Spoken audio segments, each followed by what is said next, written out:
KVS TGT PGT की तैयारी, हिंदी की तैयारी करने वाले सभी विद्यार्थियों का इस प्रैक्टिस सेशन में बहुत बहुत अभिवादन है।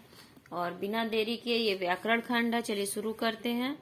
और टीजीटी पीजीटी दोनों के लिए फायदेमंद होगा, और जो पहला सेक्शन पूछता है उसमें भी व्याकरण से ही प्रश्न आएंगे, तो उनके लिए भी ये बहुत ही महत्वपूर्ण होने वाला है। चलिए बिना देरी के शुरू करते हैं। वर्णमाला कहते हैं वर्णों के समूह को, वर्णों की गिनती को, शब्द समूह को या वर्णों के व्यवस्थित समूह को। तो ये प्रश्न टीजीटी 2009 में पूछा जा चुका है। वर्णों के व्यवस्थित समूह को वर्णमाला कहते हैं। विकल्प घ सही है। हिंदी वर्णमाला में वर्णों की संख्या कितनी है? ये पीजीटी 2005 में पूछा गया। 50, 51, 52 या 53। तो हिंदी वर्णमाला में वर्णों की संख्या 52 है। विकल्प ग सही है। ओ और औ का उच्चारण स्थान माना जाता है। ये पीजीटी 2010 में पूछा गया। कंठोष्ठ, मूर्धा, दंतोष्ठ, तालु। तो ओ औ का उच्चारण स्थान कंठोष्ठ है। विकल्प क सही है। भाषा की सबसे छोटी इकाई है स्वर, शब्द, व्यंजन या वर्ण। तो भाषा की सबसे छोटी इकाई वर्ण होती है। विकल्प घ सही है। हिंदी वर्णमाला में स्वरों की संख्या कितनी है? ये बीएड 2004 में पूछा गया। 9, 11, 12 या 10। तो हिंदी वर्णमाला में स्वरों की संख्या 11 है। विकल्प ख सही है। हिंदी वर्णमाला में अंतस्थ व्यंजन कितने हैं? तो अंतस्थ व्यंजनों की संख्या 4 है। विकल्प क सही है। हिंदी वर्णमाला में संयुक्त वर्ण कितने हैं? तो संयुक्त वर्णों की भी संख्या 4 है। विकल्प ग सही है। क, ख, ग, ज, फ। क, ग, ज, फ ध्वनियां किसकी हैं? ये बीएड 2000 में पूछा गया था। संस्कृत की, गुजराती की, अरबी फारसी की या दक्षिण भारतीय भाषाओं की। तो इसका उत्तर होगा ग। अरबी फारसी भाषाओं से ली गई, अरबी फारसी से है। ए ऐ के वर्णों का उच्चारण स्थान क्या है? ये रेलवे 1997 में पूछा गया। कंठ तालु, मूर्धा, ओष्ठ या नासिका। तो ए औ का उच्चारण स्थान कंठ तालु है। विकल्प क सही है। आधुनिक व्याकरण की दृष्टि से ब वर्ण का वैशिष्ट्य है ओष्ठ स्पर्श, अल्प प्राण, सघोष, निरनुनासिक, दंतोष्ठ, स्पर्श, अल्प प्राण, घोष, निरनुनासिक। तो पहले तो देखिए इसका उच्चारण स्थान क्या है? क्या ब उपोष्मानीय ओष्ठ। तो ये ब आएगा ओष्ठ में।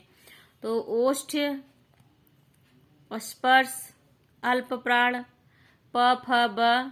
तो अल्प प्राण आएगा, ठीक है। पहला, तीसरा, पांचवा अल्प प्राण होते हैं। तो अल्प प्राण, सघोष, निर। तो यही उत्तर इसका सही हो जाएगा। ज्यादा खोजने की जरूरत नहीं है। ओष्ठ और अल्प प्राण मिल गया। देखिए दंतोष्ठ यहाँ से शुरू हो रहा है। स्पर्श, अल्प प्राण, घोष, निरनुनासिक। और देखिए यहाँ पर विकल्प है दंतोष्ठ, स्पर्श, संघर्षी, अल्प प्राण, अघोष, निरनुनासिक, ओष्ठ, स्पर्श, महाप्राण, सघोष, निरनुनासिक।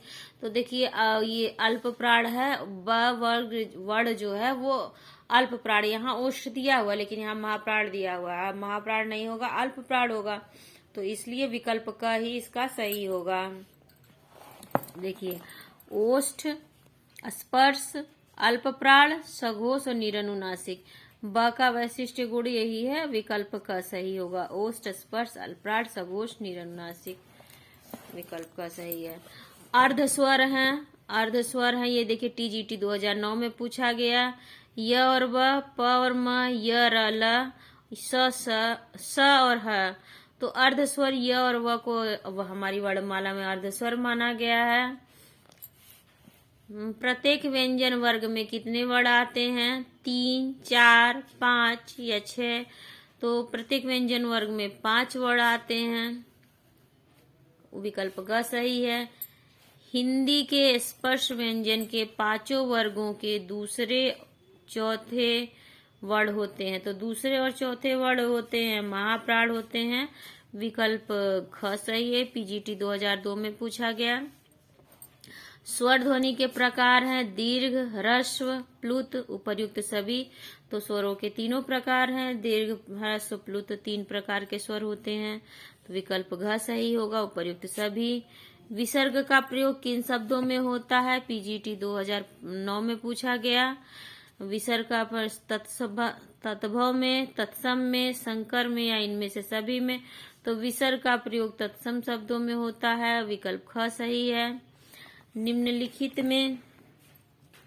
निम्नलिखित में अघोष अल्पप्राण ध्वनि कौन सी है? ये टीजीटी 2010 में पूछा गया। तो ज, ठ, झ, ठ, ज, क और त अघोष अल्पप्राण ध्वनि।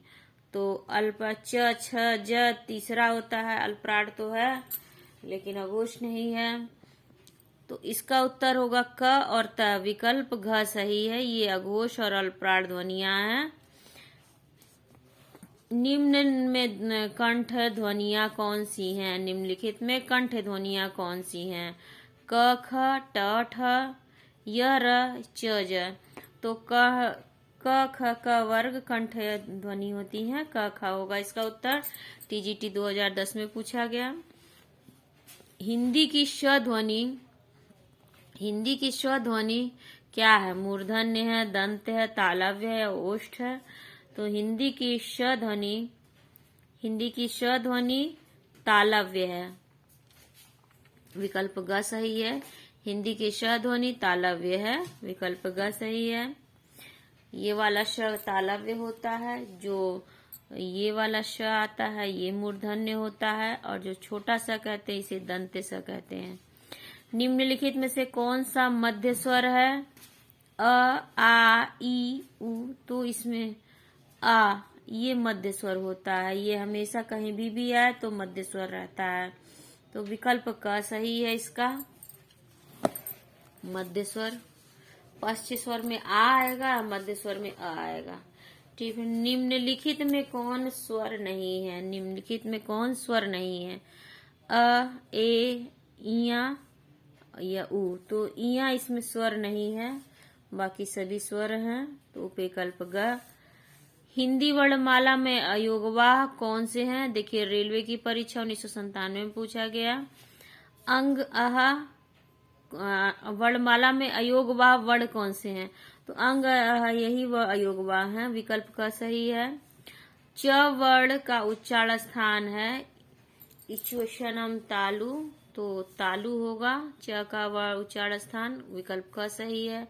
क वर्ग का उच्चारण स्थान कंठ होगा, अकुह विसर्जनीय नाम कंठा। वर्ग के तृतीय, चतुर्थ तथा पंचम वर्णों को किसके अंतर्गत रखा जाता है? तो 135 अल्पप्राण होता है, विकल्प क सही है। कौन सा अमानक वर्ण है? कौन सा अमानक वर्ण है? ख, झ, भ, भ। तो इसमें ये जो लिखा हुआ विकल्प ग ये अमानक वर्ण है, इसको मान्यता नहीं प्राप्त है हिंदी में। स्पर्श वर्ण कौन से होते हैं? संयुक्त स्वर, ऊष्म स्वर, संयुक्त स्वर, ऊष्म स्वर, स्वर या पांचों वर्गों में आने वाले वर्ण। तो स्पर्श वर्ण कौन से होते हैं? इसमें स्वर जो होते हैं पांचों वर्गों में आने वाले वर्ण ये स्पर्श होते हैं, विकल्प घ सही है इसमें।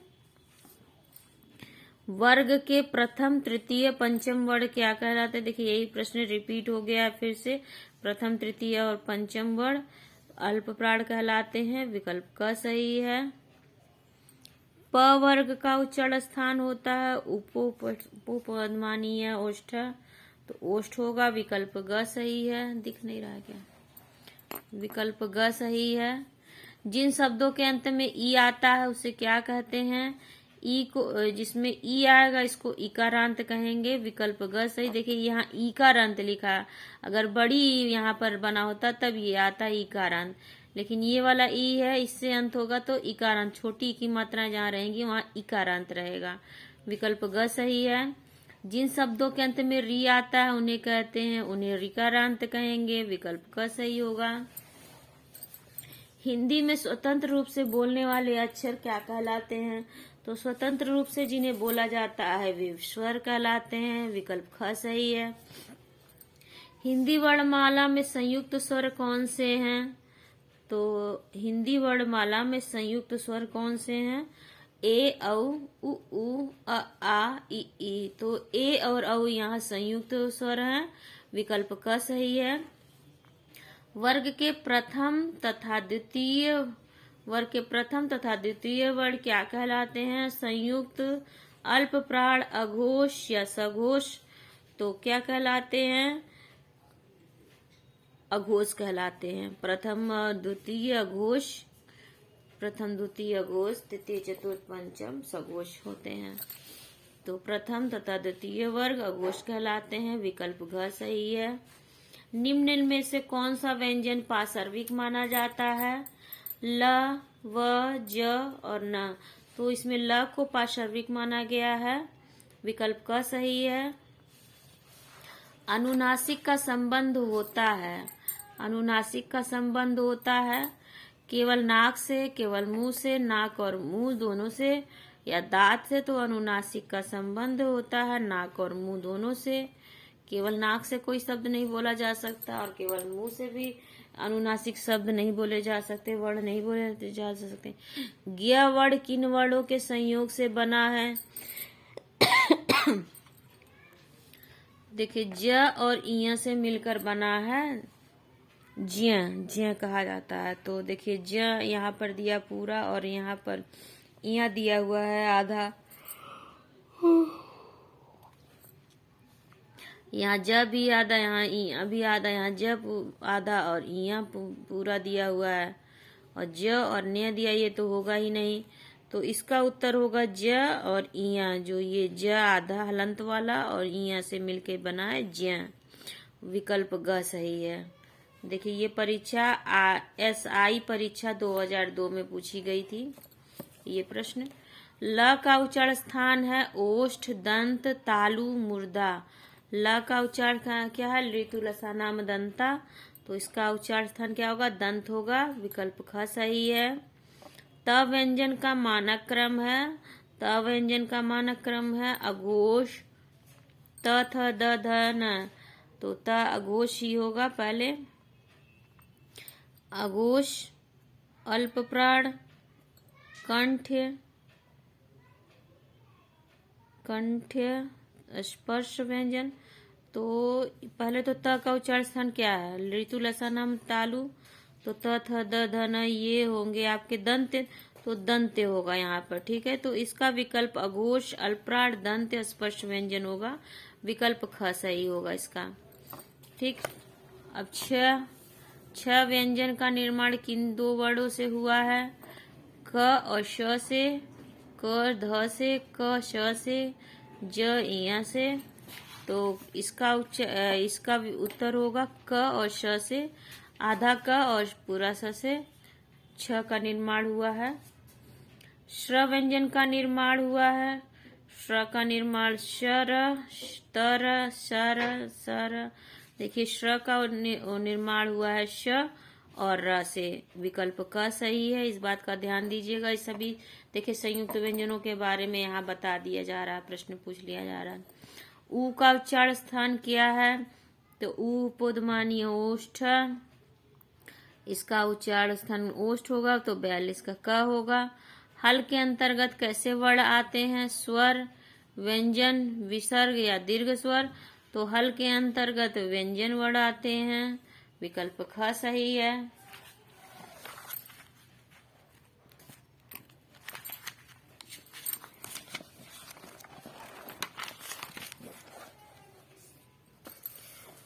स का उच्चारण स्थान है दंत, मुख, ओष्ठ, मूर्धा। तो स का उच्चारण स्थान क्या है? दंत होगा। दंती स है, ये छोटा सा है। विकल्प का सही है। निम्न में संयुक्त वर्ण कौन सा है? छ, इया, त और र। संयुक्त व्यंजन कौन सा है? तो छ है, क्षत्रिय। विकल्प का सही है। निम्न में से कौन सा व्यंजन अंतस्थ है? य, व, ल, र। उपरोक्त सभी। तो उपरोक्त सभी य, र, ल, व सभी अंतस्थ व्यंजन है। विकल्प ग सही है। स्वरों को अन्य किस नाम से जाना जाता है? स्वरों को अन्य किस नाम से जाना जाता है? अच। अच, देखिए यहाँ संस्कृत से प्रश्न है। अच को स्वर कहते हैं, हल को व्यंजन कहते हैं। तो इसका उत्तर होगा विकल्प का अच। निम्न में संघर्षी व्यंजन कौन से हैं? श श स ट त य। तो संघर्षी व्यंजन कौन से हैं? तो इसका विकल्प ये होगा श श श, ये संघर्षी व्यंजन होते हैं। और स्पर्श संघर्षी च छ ज झ होते हैं। हिंदी भाषा में वे ध्वनियां कौन सी हैं जो दूसरी ध्वनियों की सहायता से लिखी जाती हैं? स्वर, व्यंजन, स्वर, अक्षर, व्यंजन या वर्ण। तो दूसरे ध्वनियों की सहायता से जो लिखी जाती हैं, लिखी या बोली जाती हैं, उन्हें व्यंजन कहा जाता है। जिनमें किसी सहायता ना लेनी पड़े वो स्वर, सहायता लेनी पड़े तो व्यंजन। क से म तक के व्यंजनों को कहा जाता है तो इन्हें स्पर्श व्यंजन कहा जाता है। विकल्प घ सही है। त्र वर्ण किसके अंतर्गत आता है? त्र वर्ण संयुक्त वर्ण के अंतर्गत, जी हाँ, संयुक्त वर्ण के अंतर्गत आता है। विकल्प क सही है। छ वर्ण किसके अंतर्गत आता है? संयुक्त वर्ण, कंठ वर्ण, तालव्य वर्ण, अंतस्थ वर्ण। तो छ भी संयुक्त वर्ण के अंतर्गत आता है। विकल्प क सही है। अनुनासिक के अंतर्गत किन वर्णों को रखा जा सकता है? वर्ग के प्रथम अक्षर, वर्ग के तृतीय अक्षर, प्रत्येक वर्ग का पंचम अक्षर या वर्ग का चतुर्थ अक्षर। तो अनुनासिक के अंतर्गत प्रत्येक वर्ग का पंचम अक्षर आएगा। विकल्प ग सही है। किन वर्णों को न तो स्वर माना जाता है न व्यंजन माना जाता है? तो अंग आहा को, हाँ जी बिल्कुल, अंग आहा को न स्वर माना जाता है न व्यंजन माना जाता है, इसीलिए तो इनका नाम अयोग बाग पड़ा है। व वर्ण का उच्चारण स्थान क्या है? तो व वर्ण का उच्चारण स्थान आपका दंतोष्ठ है। देखिए ये पूछा जाने वाला, बहुत पूछा जाने वाला ये प्रश्न है। व का उच्चारण स्थान दंतोष्ठ है। वो विकल्प ख सही है। निम्न में से कौन सा वर्ण लुंठित माना जाता है? ट, ख, र, ल। ला को ही लुंठित माना जा, नहीं, ला को, र को लुंठित या प्रकंपित व्यंजन माना जाता है र को। विकल्प ग सही है। ल को पार्श्विक माना जाता है और य और व को अर्ध स्वर माना जाता है। ह व्यंजन का उच्चारण स्थान है अकुह विसर्जनीय नाम कंठा। तो ह का उच्चारण स्थान कंठ है। विकल्प क सही है। हिंदी वर्णमाला में व्यंजनों की संख्या है, ये देखिए ग्राम पंचायत अधिकारी के 2016 और बीएड 2004 में प्रश्न पूछा गया। हिंदी वर्णमाला में व्यंजनों की संख्या 32 होती है, 34 होती है, 33 होती है या 36 होती है। तो व्यंजनों की संख्या 33 है। विकल्प ग है सही, 33 मानी जाती है। निम्नलिखित में कौन एक संयुक्त व्यंजन नहीं है? संयुक्त व्यंजन नहीं है, ये यूपी बीएड प्रवेश परीक्षा 2008 में पूछा गया। छ, त्र, श और ज्ञ, तो संयुक्त इसमें स नहीं है। विकल्प ग, बाकी के सब संयुक्त हैं। छ ध्वनि का उच्चारण स्थान है, यूजीसी नेट 2007 में पूछा गया। दंत्य, ओष्ठ, तालव्य, वर्ष, तो इचो सा नाम तालु होता है। छ का उच्चारण स्थान तालव्य होगा। विकल्प ग सही है। इसमें से निम्नलिखित में से नवीन विकसित ध्वनियां कौन सी हैं? नवीन विकसित ध्वनियां ख, ग, उ, ए, औ, श, श। तो नवीन विकसित ध्वनियां हैं ख, ग। नवीन इसलिए कहा जा रहा है कि ये अरबी फारसी से आई हुई हैं। हिंदी शब्दकोश में छ का क्रम किस वर्ण के बाद आएगा? क के बाद, त्र के बाद, छ के बाद या ज्ञ के बाद? तो हिंदी शब्दकोश में छ का क्रम ये क के बाद आएगा। क वाले वर्ग में ही आएगा। एसआई परीक्षा 2002 में पूछा गया ये प्रश्न है। अघोष वर्ण निम्न में से कौन सा है? बैंक परीक्षा 2002 में पूछा। न, ज, ह या स। अघोष वर्ण इसमें कौन सा है? तो अघोष इसमें से है श। विकल्प घ सही है। निम्नलिखित में से ट वर्ग का वर्ण नहीं है, बीएड 2004 में पूछा गया। निम्नलिखित में ट वर्ग का वर्ण नहीं है, तो ट, ठ, ड, ढ, अड़ा होता है, इसमें घ नहीं है। विकल्प घ इसमें से गलत है। निम्नलिखित में से कौन सा पश्च स्वर है? पश्च स्वर आ, ए, ऐ। तो देखिए ये आ, इसमें से पश्च स्वर है, विकल्प क सही है। तो खत्म होती है ये वीडियो मेरी। उम्मीद है आप लोगों के लिए जरूर परीक्षा उपयोगी होगी। कैसी लगी आप लोग जरूर कमेंट सेक्शन में बताइएगा। चैनल को लाइक शेयर सब्सक्राइब कर लीजिए चैनल पर नए हैं तो। और इसकी पीडीएफ मैं अपने टेलीग्राम चैनल पर दे दूंगी। आप लोग वहाँ, जो लोग टेलीग्राम से नहीं जुड़े हैं वे लोग टेलीग्राम चैनल को ज्वाइन कर लें। अब मेरे साथ जुड़ने के लिए आप सभी का बहुत बहुत धन्यवाद।